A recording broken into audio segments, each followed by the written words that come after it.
Welcome to the podcast, Dr. Toni. Thank you so much. I'm excited to be here. Me too. So I always like to start with an origin story, and I'd love for you to share how you got into your work, but very customized dentistry. Yeah, not your traditional dentist, that's for sure. Which I How I love. got into dentistry is a much more boring story.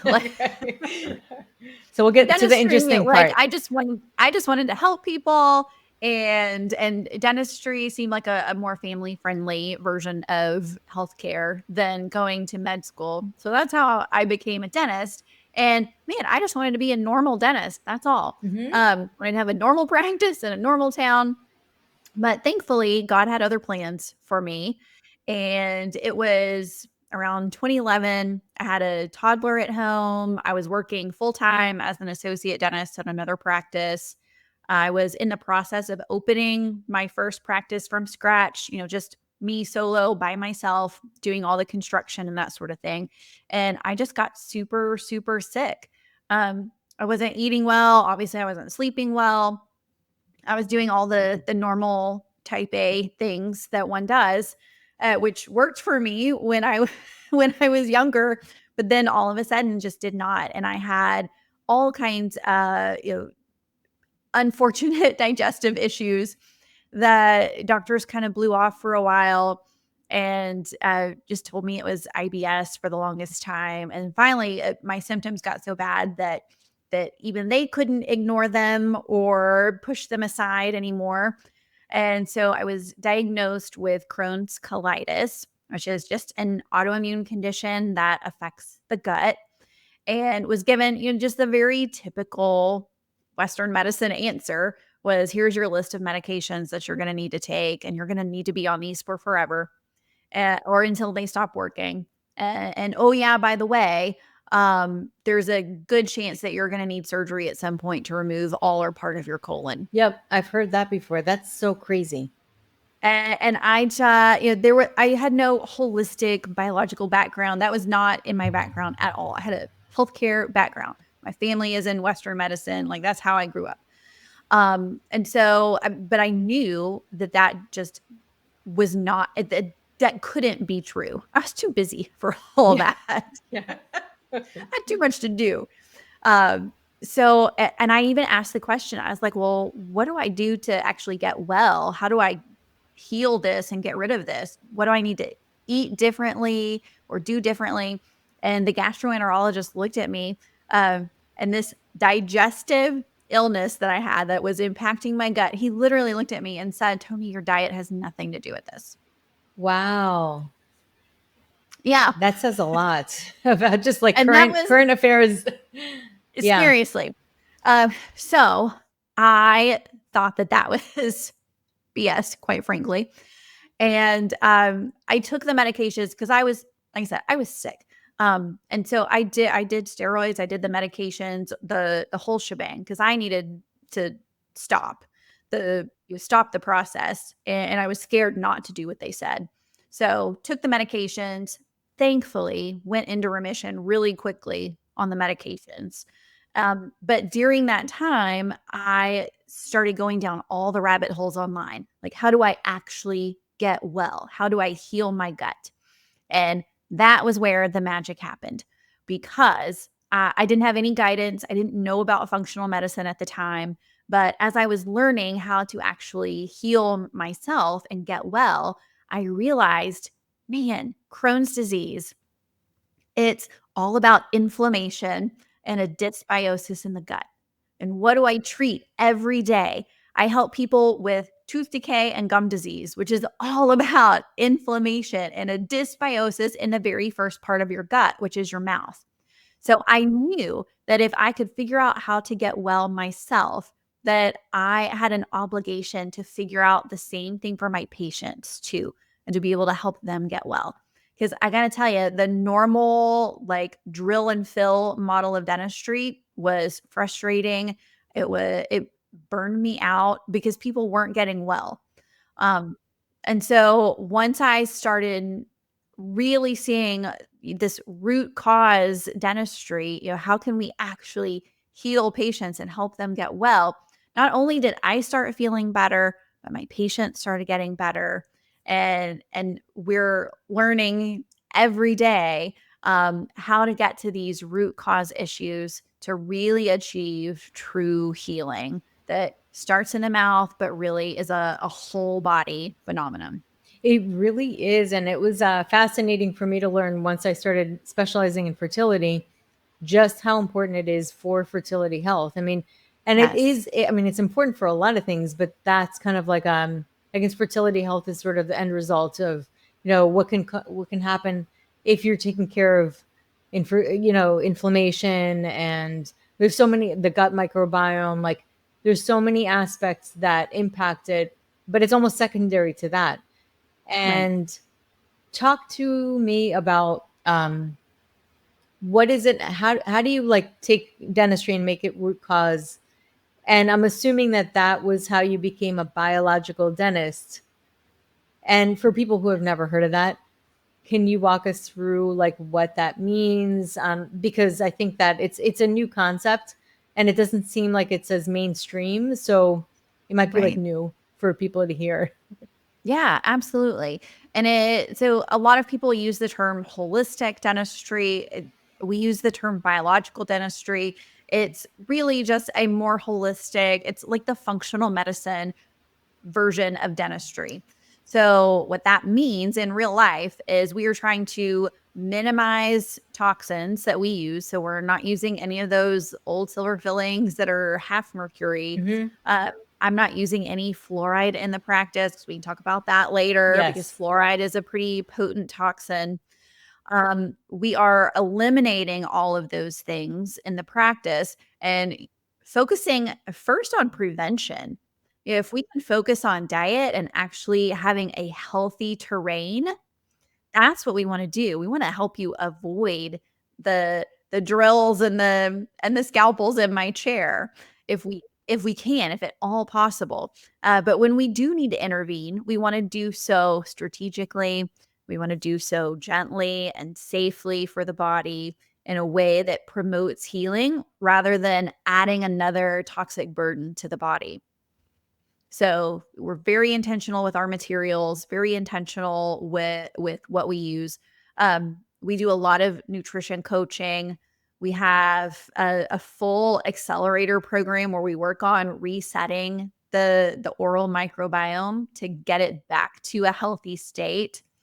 And again, really just testing and getting to the root cause of tooth decay and gum disease and other oral diseases, and then making sure that nothing in the mouth is impairing the rest of your health, including fertility, making sure that nothing going on in your mouth. So, no, we're looking for hidden infections. We're looking at those old root canals. We're looking at heavy metals, all of those things to make sure that the human terrain, the biological terrain of your body is well prepared for all levels of health. And that's why I'm so excited to talk to your audience because fertility is such like we just need this foundation, this preconception foundation so that you can have healthy pregnancies when you want to. I think this topic is like so important. I can't even underscore how important it is, because that is, you said something that was really key, is that digestion starts in the mouth. And I think Yes. that a lot of people think about like gut, they think about it straight to the gut. Yes, it happens there too, but it starts in the mouth. And Yep. I talk often about like chewing, even chewing, and but this kind of sounds like conscious dentistry. It's like becoming conscious that, and I think that that's really key, is when any kind of medicine or a medical form not only treats what it treats, but then looks at the neighboring or affecting aspects that are surrounding whatever it is, and not seeing it as an island, because our bodies just don't work that way. We're not islands, and we don't have compartments that are separate from the rest of the body.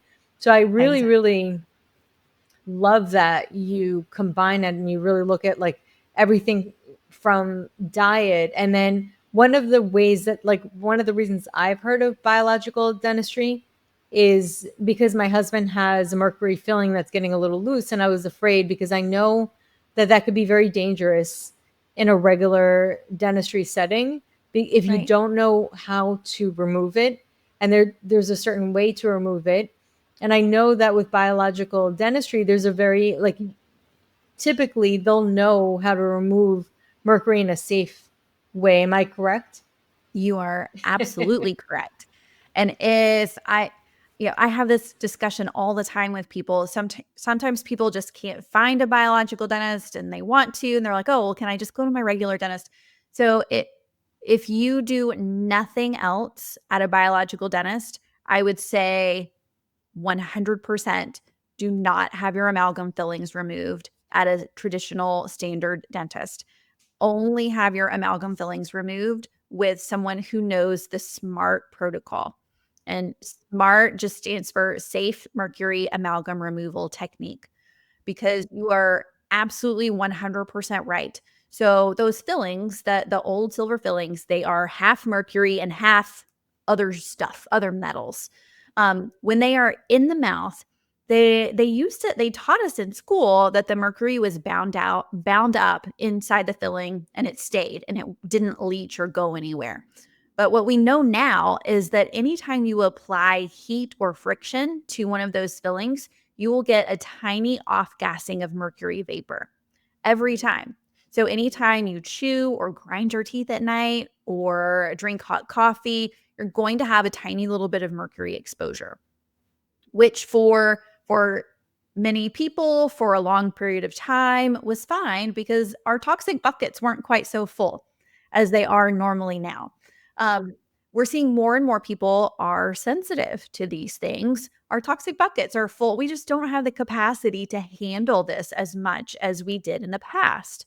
Um, so you can imagine if heat and friction releases mercury vapor into the body, and mercury likes to get stored in the brain, in organs, in fatty tissue.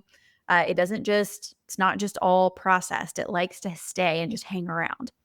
So when one of those fillings needs to be replaced, your dentist is going to take a high speed drill at 800,000 RPMs. What do you think is going to happen in terms of the friction and the heat that's generated from the procedure itself? It is massive. And we've seen the dentists who have done testing on this have seen that it covers the mercury vapor can be spread throughout the entire room. So the patient is getting a very large exposure because all the pink stuff in your mouth is very, very absorbent. So you're going to get a huge exposure, but also the dentist and the assistant is going to get a large exposure. So then it becomes like, to me, it's not just a patient issue, it's also an ethical employer issue.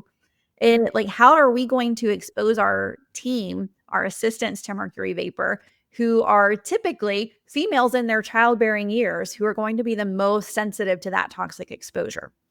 So for all of those reasons, the IAOMT, which is a group of biological dentists, developed these protocols to minimize that mercury exposure during the procedure itself. And so these protocols have different ways, multiple ways of isolating the tooth, filtering the air in the room, suctioning all of the vapor. We use special mercury vapor absorbents and vacuums in the room, making sure that the patient and the team is covered head to toe. We have layers and layers of protection that we use when we're taking these fillings out. And then we're, working with naturopaths and functional medicine doctors to make sure that the patient's supported on the detox side of things as well, both before and after the procedure. So I think it's highly important that if you need an amalgam filling replaced, that you do so with a biological dentist or someone who is SMART certified and knows what those protocols are. Yes, super important. And of course, you don't want mercury when you're trying to conceive. You want it like out of your body as quick as possible. So I think that that's just That really important. And then talk to the audience about autoimmune and how your dental health can impact autoimmunity and inflammation really systemically. It's such a huge issue because autoimmunity is at its core, it's inflammatory. Mm-hmm. And so most of the things that happen in your mouth are inflammatory thing. Like that's where things go wrong. It's with the inflammatory response. And so we see it well established in the scientific literature now that any kind of oral health issue, like an increase in gum disease, so gum bleeding, gingivitis, all of that is correlated with higher rates of autoimmune conditions of all kinds. Mm-hmm. So that's Crohn's disease, that's rheumatoid arthritis, that's Hashimoto's, that's all of it. And we also notice that if you already have an autoimmune condition, when you have a flare up, sometimes that will show up in your mouth. Often it will show up in your mouth. And so these are conversations that we need to be having as a healthcare team.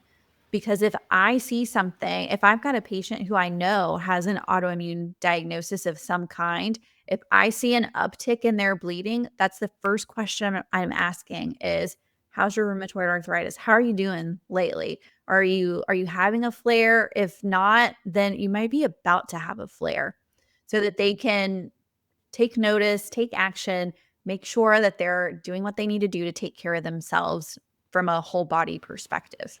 And if they have an active infection, I've seen, with my patients, one patient had an active infection because there was basically a cavitation in Mhm. an old surgery of her wisdom teeth removed, and then she had autoimmune conditions, and then she resolved that, and she almost immediately felt better overall. Isn't that fascinating? Yeah. Yeah, it makes such a huge difference. Such a huge difference. And you're right, that's an important point too. That the easiest inflammatory thing in the mouth to see is gum disease. Hmm. But it's not just that. There are infections that can be hiding around root canals, Hmm. infections that can be hiding within the jawbone from where those wisdom teeth or any Wow. tooth has been removed. If the bone just didn't heal properly in that site, then the bone can literally become necrotic, and then creates an inflammatory response elsewhere in the body.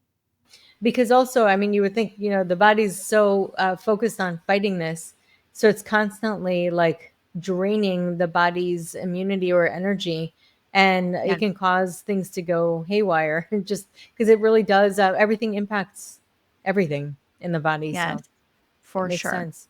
And then as far as fluoride, it is a topic that I think people really should know about.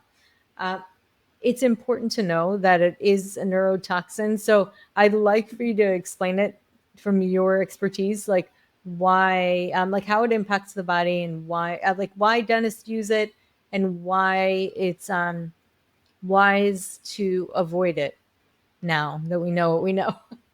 Right. Now that we know better, it's time for us to do better. Yeah. Um, so fluoride is still an effective tool against tooth decay. So it gets incorporated into the tooth enamel so that the crystalline structure of the enamel is harder with fluoride incorporated than without.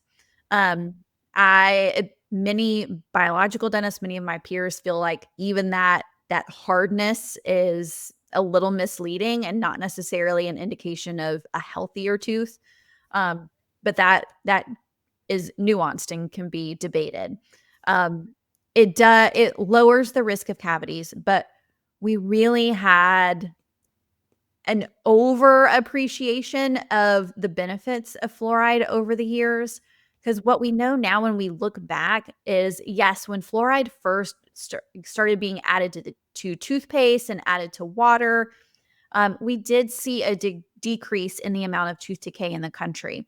But then when you go back and you look at countries that did not fluoridate their water, you see the same decrease. So we can't necessarily give all the credit to fluoride in the water. Um, and what we also know is that fluoride it's more risky than we once thought. So it will compete with iodine in the thyroid. So there's a thyroid risk to that.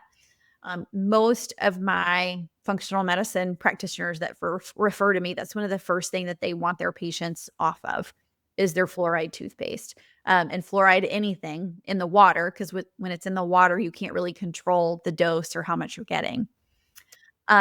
So we know it's not great for the thyroid. It's not great for the pineal gland. There's evidence that it can calcify the pineal gland, which is a little gland right up here. And the scariest one to me is the impact on our kids. So, and this is the IQ levels. This is not just infant exposure. This is maternal exposure also. They are finding more and more evidence that increasing exposure to fluoride is correlated with a decreased IQ in our kids, which is terrifying to me. And so upsetting because all along their justification for adding fluoride to the water, it goes against everything that they taught us in school. So we were taught that if you give something to someone to treat an illness, that is a medication. So fluoride is added to the water to treat cavities. So it is a medication. Don't let them tell you otherwise. Yeah. It is a medication. And I was also taught that in order to give someone a medication, you have to have proper informed consent. No one has the ability to consent to water fluoridation. It's in your water. It's everywhere. Yeah. So I have major ethical problems with water fluoridation, and especially knowing that you cannot control the dose when it's in the water.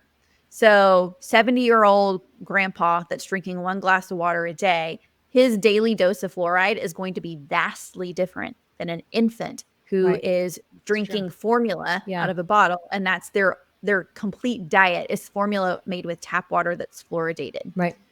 Doses hugely different. Yeah. So I have major ethical issues with water fluoridation, and so fluoride in general is off of my recommended list. We don't need it.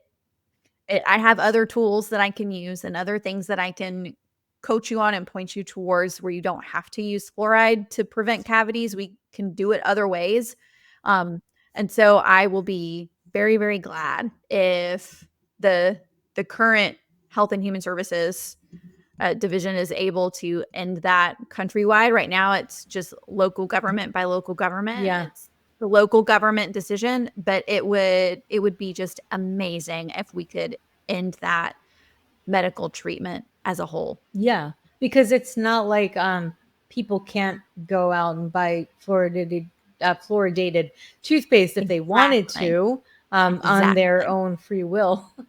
Yes, with informed consent. Yeah. With guidance from their personal dentist. Yes. Yeah. And then as far as remineralization, I know that there's they do have, like, you can see sometimes you'll find toothpaste that have another, I forget what it's called. It's like a hard to pronounce name of something. Calcium hydroxyapatite. What is it? Calcium hydroxyapatite. Yes.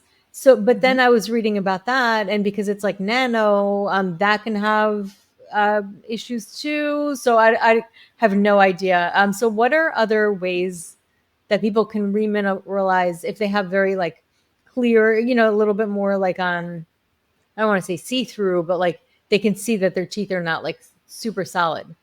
Yeah. And I will tell you, there's some sort of weird information war going on where what's healthy is not healthy, what's toxic is not toxic. It's very strange and confusing. Yeah. So what I will tell you is there are 2 ingredients that are the most effective aside from fluoride at remineralizing teeth. And those 2 ingredients are calcium hydroxyapatite and xylitol. They have a great track record of effectiveness that rivals fluoride in terms of effectiveness. And xylitol, you said? And xylitol. And that's in gum. I have xylitol gum. Yep. Yes. Yeah. It's in a lot of the more natural toothpaste too. great data on it. And for both of those ingredients, they have now been studied for decades, and they have decades of good safety records, which is more than we can say for fluoride. So, in terms of safety and effectiveness, those two ingredients are And they top could of the both top. help with the remineralization. So probably the Yes. easiest way is either having something with xylitol, toothpaste or gum. Just Mhm. chewing gum with that would Absolutely. help. Absolutely. So xylitol is cool. It works in two different ways. Yeah. So it immediately will increase the pH of your saliva so you can stop that acid attack of whatever you just ate or drank. But over time, the bacteria that cause cavities will ingest it because it's close enough in structure to sugar. It's a sugar alcohol from plants. They'll ingest it, but they can't metabolize it. So those bacteria will start to slip off the teeth, and you'll get this really nice, gentle shift in the microbiome over time. That's great. So it's fantastic. It's most effective when you use it 5 times a day, which seems like a lot, but that's not hard at all because And it's most of going to them be in your they toothpaste. run out of flavor in 2 seconds. So it's very easy to want another one. Right. That's so true. Yeah. That is so true. So usually what I'll do is I'll have my patients do a remineralizing toothpaste morning and night. And so that'll have hydroxyapatite and xylitol typically. And then pick whatever their favorite xylitol product is, whether it's a spray or candy or mint, and I'll have them do that after meals. And that really gives us the most bang for the buck that's so easy to Yeah, do. that's great. And I love that you brought up there is controversy around hydroxyapatite as an ingredient. I love, love, love that we can have the discussion because I think the discussion is what's often been missing in the fluoride conversation. We're allowed to discuss it, seemed like. So it's a valid discussion to have. And some of the worry is around the smaller particle, the smaller nanoparticle hydroxyapatite Yeah. and certain shapes of these nanoparticles. Because sometimes they were like needle shaped, a little pointier. So the concern was, can these cross the blood brain barrier? They're nanoparticles. So where else can they go besides the teeth? And what we know based on what's actually quite a lot of research right now. And this has been very well studied by the authorities in the European Union, who tend to be a little stricter on the products that they will let the public have access to and what they won't. So the European Union, the work that they did, the research that they did, found, and this is very, very recent. They originally had concerns with the needle shaped nanoparticles. They were able to find that if it was a nanoparticle that was spherical or cylindrical or rod shaped, that these particles were just fine. They dissolved in the digestive system really quickly if they were swallowed. If they were absorbed into the bloodstream, it was very little and it dissociated into its subsequent particles very easily. It passed very easily. There was nothing significant crossing the blood-brain barrier. So all of their research found that it is really very safe. Um, so is there as much research on hydroxyapatite as fluoride? No, not quite as much. But also, I would say that the tilt of the fluoride research was always to prove fluoride as effective. It was only more recently focused on the safety of fluoride. Whereas hydroxyapatite for one, it's been around for a long time. Even in nano form, it's been used overseas for 40 years now. And it has always been, all of the research has been focused on safety and effectiveness. So I feel like we're having more of these important conversations. And so far, it's doing very, very well. And I'm much more comfortable with the safety profile of hydroxyapatite than I am with fluoride. Got it. And so does it only come in nano form, or does it have other ones? And which one do you recommend, or does it make a difference? That's a good question too, because um, the micro form is going to be a larger particle than the nano form. So you can get micro particle hydroxyapatite. Usually, if it's micro hydroxyapatite, they're just not going to say anything. They'll just say calcium hydroxyapatite on the ingredient list. Yeah. If it's nano, they'll often say it, or it'll be somewhere on their website or in their marketing materials that it's a nanoparticle. So you can usually tell. The microparticle, those larger particles, will still be effective at remineralizing, but not as much. Got it. The nanoparticle absorbs into the tooth and is able to be incorporated into the tooth structure more easily because it's smaller. I remember getting a powder where you put basically you wet your toothbrush, you put it in the powder, and then you brush your teeth, and that as a mineralization, because I Yeah. don't have fluoride in my toothpaste. So I wanted to have something else. Is that something that you recommend, like something like that, where it's a Those are powder, great. or yeah? Those are great. The only thing that I would be careful of is like when you're using just straight powders, because I've got a lot of patients who have lots of allergies and chemical sensitivities. So if you're using just a straight powder that's like straight baking soda or something, then I would just say be careful with the grittiness used frequently. So sometimes if it's just a plain single ingredient powder, sometimes it can be a little too abrasive for the enamel. Got it. But if you're using like a specific tooth powder, it's usually going to be bentonite clay or activated charcoal. And it's a lot of times going to have some kind of calcium product, whether it's hydroxyapatite or calcium carbonate. And those are typically fine. Typically, the powders are finer and are less gritty. So totally fine. But if you see any kind of irritation at all, then you might want to back up just a little bit and do it, maybe 3 times a week, alternate to where you're not being just too aggressive with the gum tissue and with the enamel, Or do toothpaste? or do toothpaste. Yeah. Awesome. And then root canals. You had talked about that as it impacts, I guess, inflammation. Is it kind of similar to what we talked about, or is there anything else that people should be aware of? I mean, root canals are their own special beast. Yeah. Because it's so great if you are in pain and hurting. A root canal is such a great way to keep a tooth and not feel like you want to punch somebody's eye out for a while. If you've ever had a toothache, it can be horrible. It can send people to the emergency room, and does frequently, all the time. So while it can save the structure of the tooth and often the function of the tooth, it does come with its downsides.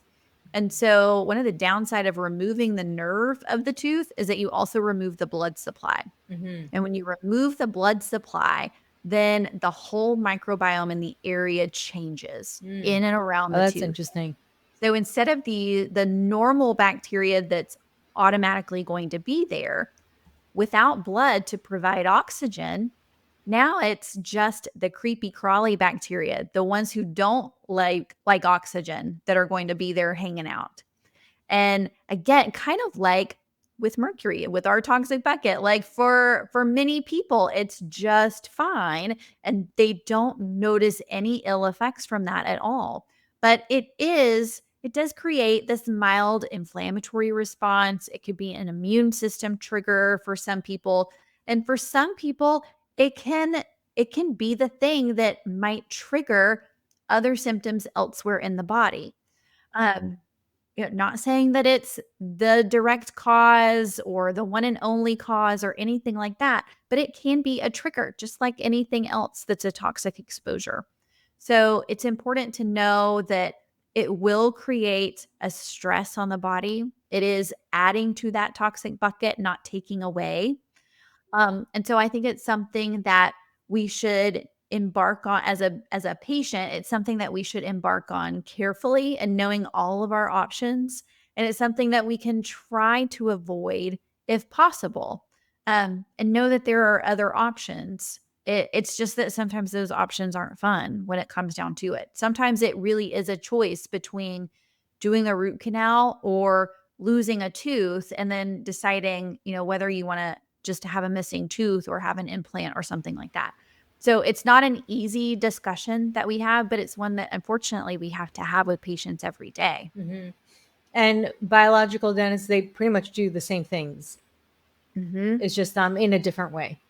So like Right. if somebody Right. needed a bridge or, just other dental work, you guys offer that. 100%.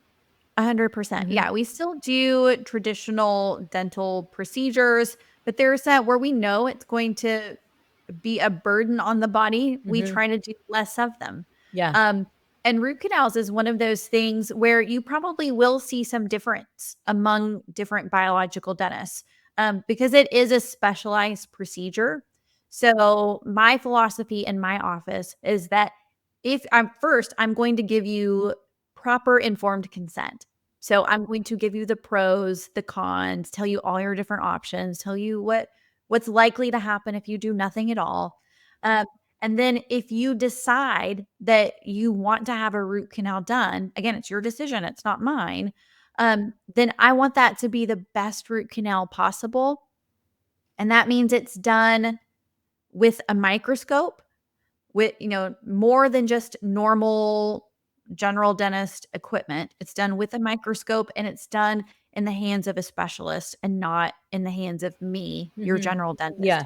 So I have one group of endodontists in the Dallas Fort Worth area that uses ozone and is more holistically minded. And so I have one office that I will refer my patients to when they choose to have root canals, and they do a fantastic job.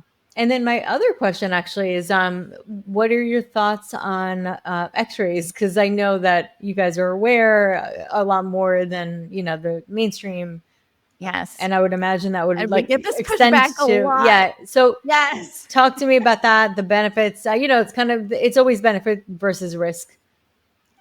Yes, it is always benefit versus risk. You are absolutely right. So we still, for one, there's the legal issue is I'm still a dentist with the license. And so I still have to practice according to the standard of care. And so if I saw you without a minimal appropriate amount of x-rays, then I wouldn't be doing my job and my license would literally be at risk. So that is one part of the conversation, but also just the ethical and I want to take care of my patients question is I really can't see a lot of these issues without some kind of x-rays. So we talk through different options on how can we minimize it, how can we make it work to where it's not so many. We can have these conversations, but it has to be a conversation. I can't not take any x-rays ever, or I wouldn't be doing my job and I would be risking my license. And as much as I love you, I need to keep my license so I can keep helping you. So when patients need x-rays, especially if there are other health concerns or they're worried about the radiation exposure, then we go through different things that you can do to mitigate the exposure to radiation. So making sure that you stay hydrated is first and foremost. That's most important. Antioxidants are your friend because radiation is oxidizing to the body. And so we want to have antioxidants that we then have to support the body afterwards. So that means, if we're talking minimalist, then eating lots of brightly colored fruits and vegetables is a great way to go. If you want to supplement, then we carry some supplements in the office. And those, again, are really good antioxidants.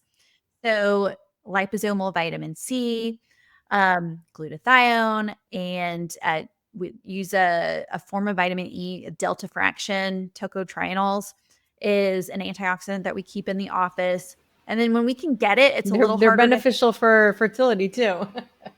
So there you go. Yes. We got to Yeah. protect ourselves Mhm. from the free radical damage. Yeah. And sometimes we can find homeopathics and sometimes we can't, but homeopathics are another option too. It's The kind that was most readily available is a little harder to find now. So we don't always have it in stock ourselves. Yeah, interesting. And then what are just some tips that you can give people? Like, if they're listening, what are some things that people should really consider either on a daily basis, on taking care of their teeth, flossing, anything that you can kind of give? Also, one other thing is I know that certain flosses, the actual or the picks, they have like um, a type of plastic that's not great. Yeah. So there's all kinds of things I guess you can talk about, but what Yeah, comes top of mind? if you can find a more natural fiber floss, then that is ideal. Um, if you can avoid the ones that are like Teflon coated, then that would be ideal. Some of the floss sticks are actually coated in fluoride, believe it or not.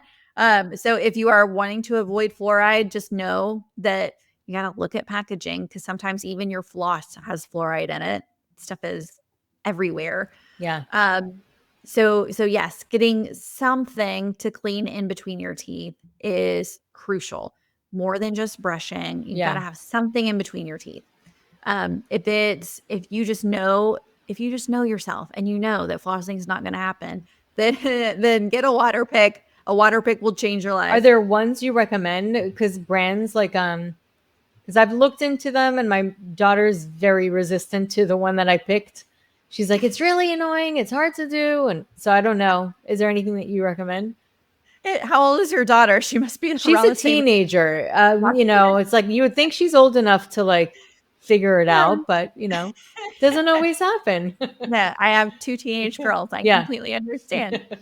So I like the Waterpik brand, but really whatever you can find Yeah. that is used is going to be my favorite. But the Waterpik brand works really well.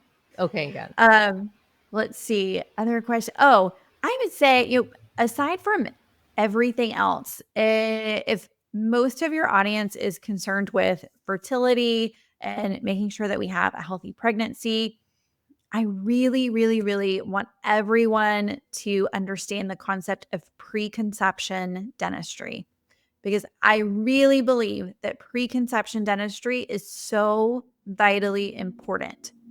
If you are struggling with fertility, struggling to keep a pregnancy to term, then absolutely it's not too late. Please come and see a dentist, a biological dentist if you can, because so many of these issues that are impacting pregnancy are directly related to what's going on in your mouth. There are It's true. specific bacteria that we will find on a saliva test that's really easy to do. There are specific strains of bacteria that are directly correlated to fertility problems, a higher rate of miscarriage, to low birth weight. Um, all of these things that are just so, so important. And if you can get ahead of it and if you can take care of before you're trying to get pregnant, then that is ideal. Because once you do get pregnant, then we still need to take care of things, but then we have to worry about timing of what we're doing. We don't want to do certain things in first trimester if we can't. Like it gets more complicated after you're pregnant. So preconception care, I just hope everyone remembers it, that if nothing else from today, Yeah. is a smart certified dentist for your amalgam fillings and preconception care, to make sure that your mouth is healthy and supports you having a healthy pregnancy. And then in terms of what you can do at home, it doesn't have to be complicated. So a simple, clean toothpaste is totally fine. If it's got the fewer ingredients, the better, usually. So you don't need fluoride. You don't need a ton of like weird antimicrobials. You don't need to kill germs with your toothpaste. Just something simple is totally fine. Use something in between your teeth. And then you don't need to have a mouthwash, especially if it's like a really strong alcohol-based Hmm. mouthwash Yeah. that's like bright blue or bright green. Yes. You don't need that stuff. Yeah. If you feel like you absolutely have to have a mouthwash, make your own. It could be literally just salt water that you Mhm. keep in a little mason jar by your sink. That's one way to do it.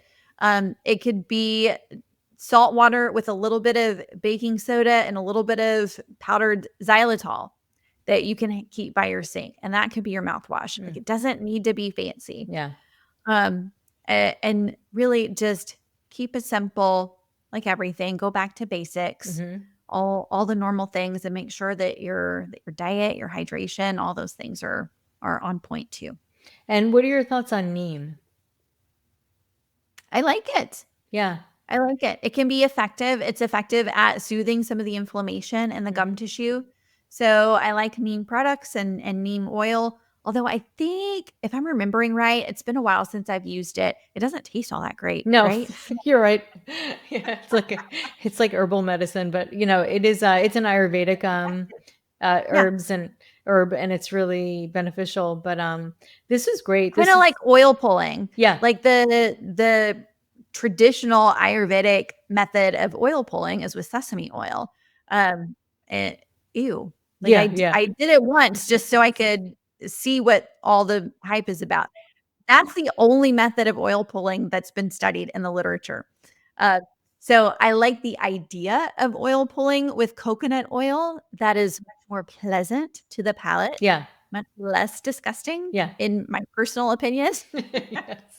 but it hasn't been studied as much. Right. So I'm sure also it's in that similar because kind of it's like the idea is the same. It's really just getting oil to kind of yes, like remove any gunk between your correct. teeth. Yes. And coconut oil has its own benefits. It's Right. antifungal, Mhm. all the good stuff. So yes, Awesome. Well, they got to start doing some studies on that. Um, I know. but I this know. is great. This is such, I think it's a really important topic that can often be overlooked. So thank you so much for your expertise and great tips. And I'm sure a lot of people are learning so much from this, just listening to this. So thank you so much, Dr. Toni. And Oh, you're so welcome. yeah, it's a great conversation. Thank you for having me.